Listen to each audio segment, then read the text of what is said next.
What happens when a 12-year-old black girl walks into a bank alone and they assume she's a criminal? You ever notice how grown-ups look at kids like they've already decided who they are? Like your age, your clothes, even the way you walk into a room tells them all they need to know? That's exactly what happened to 12-year-old Ariel Monroe on a regular Thursday afternoon in downtown Columbus, Ohio. It was warm outside, early spring. You know, the kind of day where the sun's not too harsh, but enough to make you squint a little. Ariel had just gotten out of school, still wearing her plaid skirt and navy blue sweater vest, the same one that always made her feel a little older than she was. Her braids were neat, her sneakers were clean, and her head was high. Tucked tight under her arm was a small white envelope with $86 inside. Birthday money, babysitting tips, and a couple bucks she made dog walking for neighbors. She'd been saving for months, and this was her first time depositing cash by herself. Her mom told her, if you're old enough to earn it, you're old enough to manage it. So here she was, standing in line at Mid-State Community Bank, right on the corner of High and Spring Street. The bank was quiet in that boring way most banks are. A man in a suit was filling out a form at one of those high tables near the entrance. An older woman was chatting softly on her phone by the window. Fluorescent lights buzzed overhead. It smelled like paper and printer ink. When Ariel reached the front, she stepped up with her usual mix of nerves and excitement. She smiled and said, "Hi, I'd like to make a deposit." That's when she met her, Linda Cartwright. Gray cardigan, name tag, short haircut, probably in her 50s. She had that tight face people get when they've worked too many years with the public and don't enjoy it anymore. Cartwright didn't smile back. She looked up from her screen slowly and blinked at Ariel like she was trying to figure out why she was even standing there. "Yes?" she said flatly. Ariel held out her envelope and tried again. "I want to put this in my savings. I already have an account. My mom opened it for me." Cartwright didn't take the envelope. She tilted her head slightly, then gave a once-over, starting with Ariel's hair, her clothes, down to her shoes. "And where are your parents?" Ariel blinked. "My mom's at work. She knows I'm here." There was a pause, an awkward kind. Then Cartwright reached for the envelope, slow, like she didn't trust it. "And where exactly did you get this money?" Ariel's stomach tensed, but her voice stayed steady. "It's mine. Some was for my birthday, and I do chores sometimes for my neighbors." Cartwright's eyebrows went up like she'd caught her in a lie. She opened the envelope and counted the money right there on the counter. $86, not hundreds, not even 100. But the way she looked at that cash, like it was suspicious, like Ariel had brought in stolen bills from a crime scene, it made something twist in the air. "I'm going to need to see an ID," Cartwright said suddenly. "I don't have one," Ariel answered.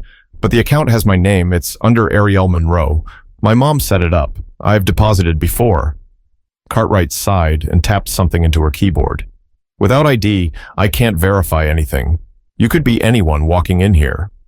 "But I have my account number right here," Ariel said, reaching into her backpack and pulling out a small notepad where her mom had written it down for her. "It's mine." Cartwright didn't even look at it. She was already waving someone over. A man in a dark vest with a shaved head started walking from the back office. He looked like someone who'd rather be at lunch. Ariel's fingers tightened around her envelope. Her shoulders were still straight, but her heart was thudding in her ears. She could feel the stares now.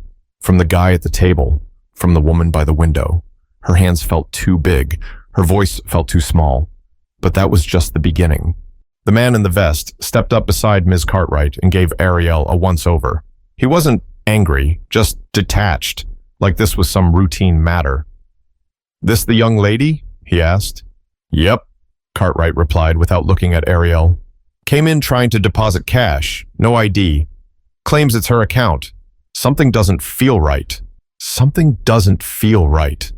Ariel couldn't believe what she was hearing. She opened her mouth to speak, but the man cut her off. "Okay, let's just take a look." He turned to her and asked, "What's your name?" "Ariel Monroe." He typed into the computer Cartwright had just used. A pause, then a nod. "Okay, there is an account under that name. Opened last year. Looks like it's a custodial account under Danielle Monroe." "That's my mom," Ariel said quickly. "She works right down the street." Cartwright muttered. She was still staring at the envelope like it might explode. "Still doesn't explain the cash." Ariel's hands were shaking now, but she gripped the strap of her backpack like it would hold her together.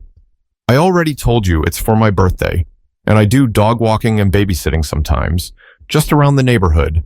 I've brought money before. No one had a problem then. Cartwright leaned in a little, her tone dropping like she was talking to someone caught in a lie. Honey, do you understand how serious it is to bring in money you can't prove belongs to you? Ariel's mouth dropped open slightly. But it does belong to me. The man sighed. Do you have your mom's number? Maybe we should give her a quick call to confirm. Ariel hesitated. She had her mom's number saved, of course, but something about this didn't sit right. She wasn't being helped. She was being handled. She slowly reached into her backpack and took out her phone. I'll text her, she said quietly. Cartwright crossed her arms. We'll need to speak to her ourselves, not through you. Ariel ignored her and typed fast, her thumbs hitting the screen harder than usual. Mom, I need you to come to the bank. They won't let me deposit the money. They think I did something wrong. Please. Her heart was racing now, her ears burning with shame. The man had taken the envelope and was holding it in one hand like it was evidence. Cartwright whispered something to him, and they both looked at her. She couldn't hear what was said, but she saw the way they glanced at each other, and then at her. Like she wasn't a kid anymore. Like she was a problem. She looked around. No one said anything. No one stepped in. But she saw them watching. The man in the suit was frowning. The older woman on her phone had stopped talking. Ariel felt like she was standing in the middle of a courtroom, not a bank. She was 12. She had done nothing wrong. But somehow, just existing here made her guilty. She wanted to scream, but she'd learned something early from her mom. If you raise your voice, they'll only hear the noise, not the truth. So she stayed quiet. She waited. Her phone buzzed. On my way. Don't say anything else. Cartwright glanced at the phone and smirked. Did she text you back? Ariel nodded, saying nothing. She's coming? The man asked. Yes. Her voice was flat now. Cartwright leaned against the counter like she was settling in for a show. All right, we'll wait. Ariel didn't speak. She stared at the glass door, willing it to open. She imagined her mom walking through in her power heels, that calm, tight look on her face she wore when things needed fixing. She thought about how she always told her, people will doubt you before they even see you. That's not your fault. That's theirs. But that didn't make it hurt any less. And soon, the door would open. But when it did, nobody was ready for what walked through it. The clock on the wall said 3:43 p.m. To Ariel, it felt like it had been an hour. The man, his name tag read Josh L., had returned to the back office with her envelope. Cartwright remained at her station, arms folded, chewing the inside of her cheek like she had better things to do than wait on a little black girl who didn't follow procedure. Ariel stood by the counter, hands at her sides, staring straight ahead. She didn't blink much, didn't fidget, just waited. Like her mom told her, they already think you'll break, so don't give them the satisfaction. Josh returned a few minutes later, but now he had company. A woman in a navy blue blazer, slightly younger than Cartwright, walked beside him. Her ID badge read Angela Dorsey, branch manager. She looked composed but curious, like she hadn't gotten the full story yet. Cartwright jumped in immediately. This is the girl I told you about. Tried to deposit cash without ID. Account's real, but it's under her mom's name. No documents, no parent present. The cash just showed up, and the girl says it's from babysitting and birthdays. Angela looked at Ariel, her eyes narrowing just a bit. Not out of suspicion, but more like she was trying to do the math in her head. Ariel didn't wait to be asked. My name is Ariel Monroe. My mom is Danielle Monroe. She opened my account here. She's coming now. They wouldn't let me deposit the money. It's only $86. Angela blinked. 86? Yeah. Josh shifted. It's not really about the amount, he said. It's about the process. No ID, no confirmation. Angela held up a hand to pause him. Then she turned to Cartwright. Did the system flag anything? No, Cartwright said. But come on, Angela. Does this look right to you? A kid walks in with a wad of cash and no adult. Angela didn't answer. She studied Ariel a moment longer, then said calmly, Can I see the envelope? Josh handed it over. Angela opened it, glanced inside. She flipped through the bills once. Tens, fives, a few singles. It looked exactly like birthday money and tip cash. No big bills, nothing out of place. Angela closed the envelope and placed it gently on the counter. And you've deposited here before? Ariel nodded. With my mom. Once by myself. They helped me last time. I had the account number. I always have it with me. Angela looked at Cartwright. Did she give you the number? Cartwright looked uncomfortable now. She said she had it, but we didn't get that far. I called you first. Angela sighed. Just the smallest shift in her expression, but it said enough. Ariel's phone buzzed in her hand. She looked down, outside. Don't say anything. I got it. And just like that, the atmosphere inside the bank flipped.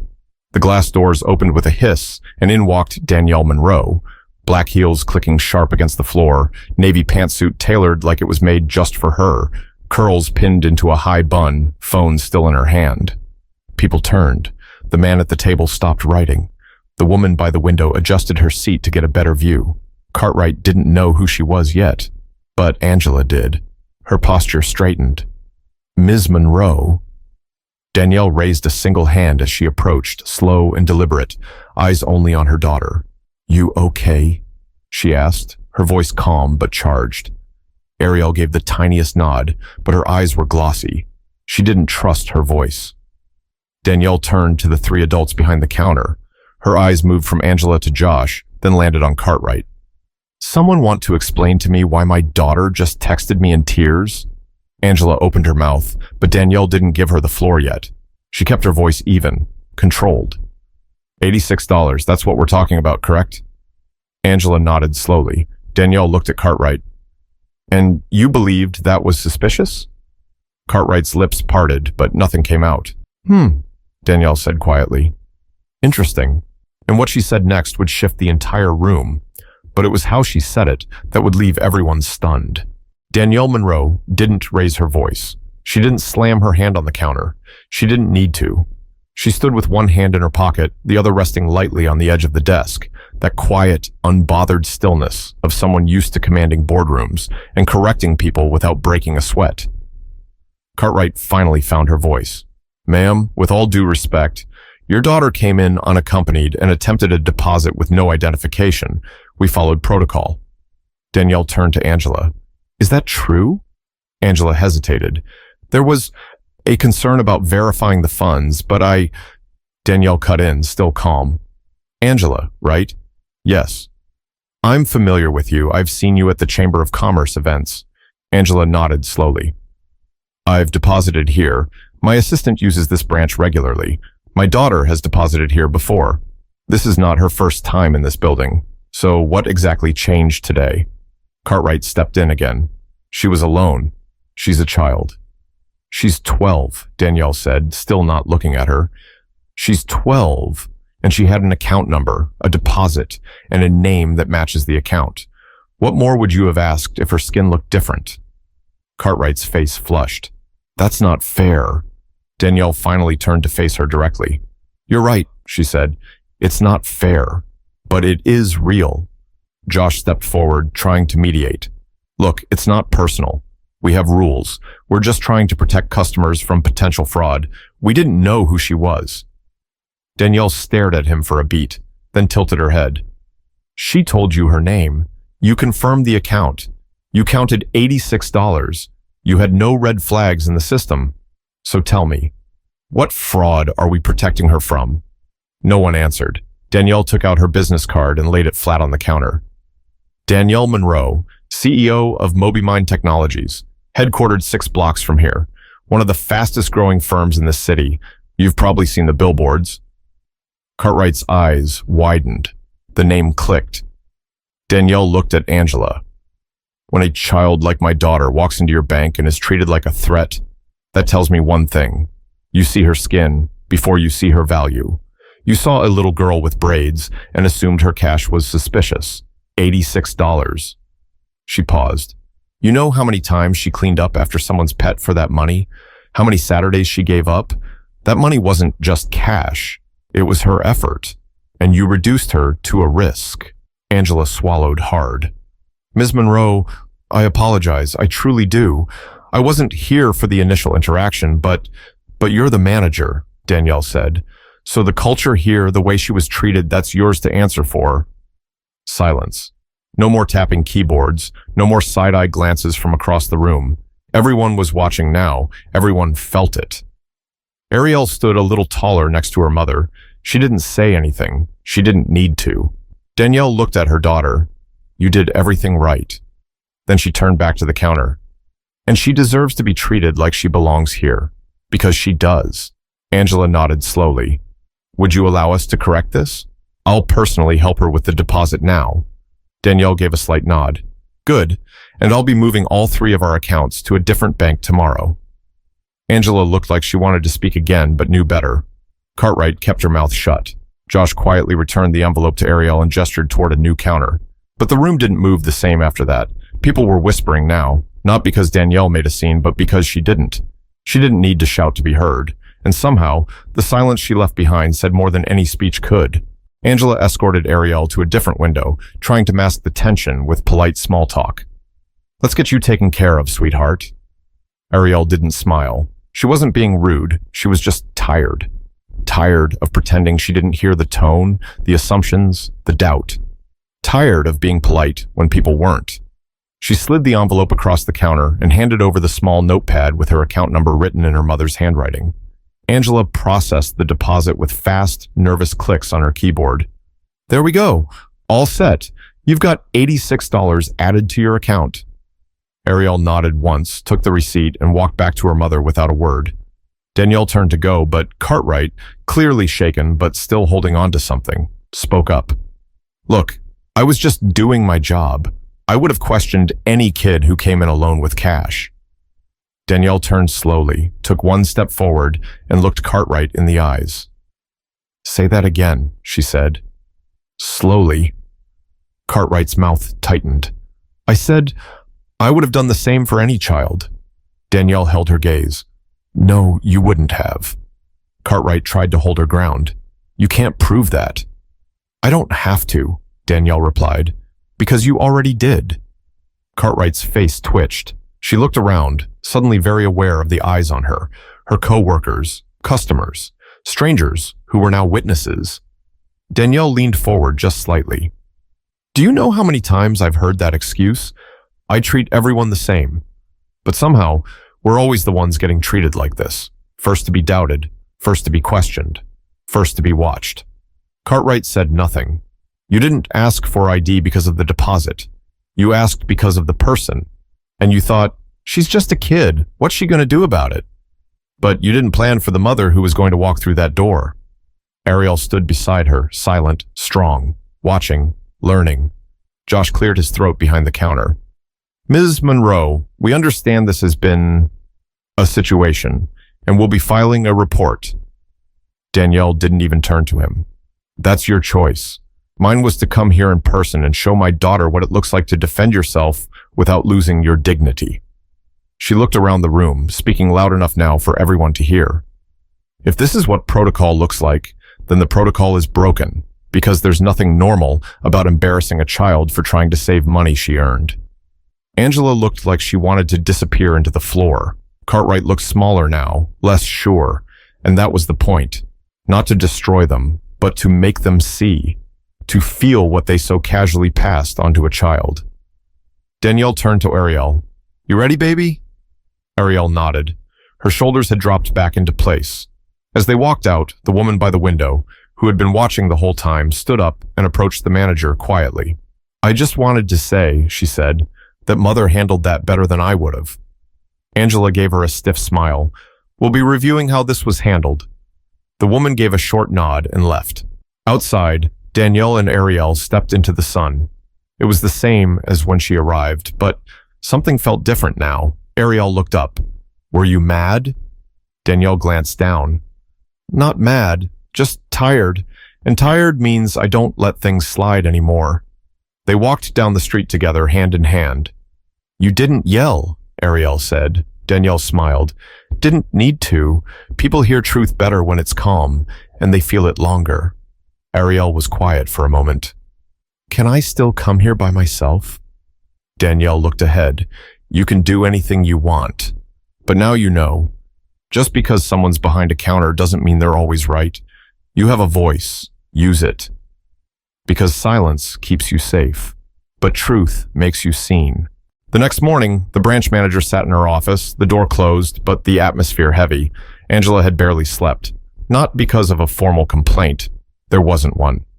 Danielle Monroe hadn't filed anything. No media, no legal threats, just a card left on the counter and a room full of witnesses who would remember everything. That's what made it worse. It wasn't loud, it wasn't dramatic. It was true.